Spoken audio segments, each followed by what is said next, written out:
ಮುಖ್ಯಮಂತ್ರಿ ಆಗಿರುವಾಗ 7 ಕೆಜಿ ಅಕ್ಕಿಯನ್ನ ಫ್ರೀಯಾಗಿ ಕೊಡ್ತಾ ಇದ್ದೆ. ಈ ಬಿಜೆಪಿಯವರು ಬಡವರ ಹೆಸರು ಹೇಳ್ಕೊಂಡು, ರೈತರ ಹೆಸರು ಹೇಳ್ಕೊಂಡು, ಮಹಿಳೆಯರ ಹೆಸರು ಹೇಳ್ಕೊಂಡು ಅಧಿಕಾರಕ್ಕೆ ಬಂದಂಥವ್ರು. ಅದು ಹಿಂಬಾಗಲಿಂದ ಬಂದವರು.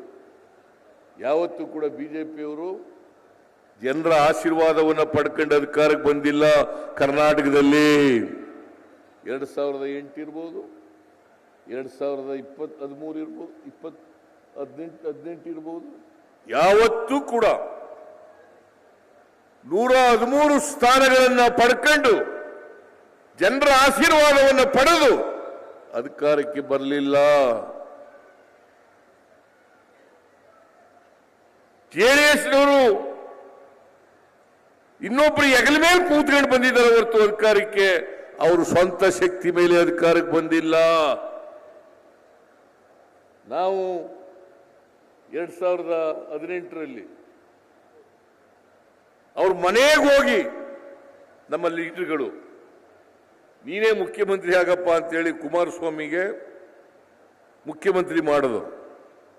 ಕುಮಾರಸ್ವಾಮಿ ಮುಖ್ಯಮಂತ್ರಿ ಮಾಡೋದು ಯಾಕಂತಂದ್ರೆ ಕೋಮುವಾದಿ ಬಿಜೆಪಿ ಅಧಿಕಾರಕ್ಕೆ ಬರಬಾರದು, ಕೋಮುವಾದಿ ಬಿಜೆಪಿ ಅಧಿಕಾರಕ್ಕೆ ಬರಬಾರದು ಅಂತೇಳಿ ಕುಮಾರಸ್ವಾಮಿ ಅವರನ್ನ ಮುಖ್ಯಮಂತ್ರಿ ಮಾಡಿದ. ಕುಮಾರಸ್ವಾಮಿ ವುಡ್ಲ್ಯಾಂಡ್ ಎಂತ ಹೋಟ್ಲು ಅದು,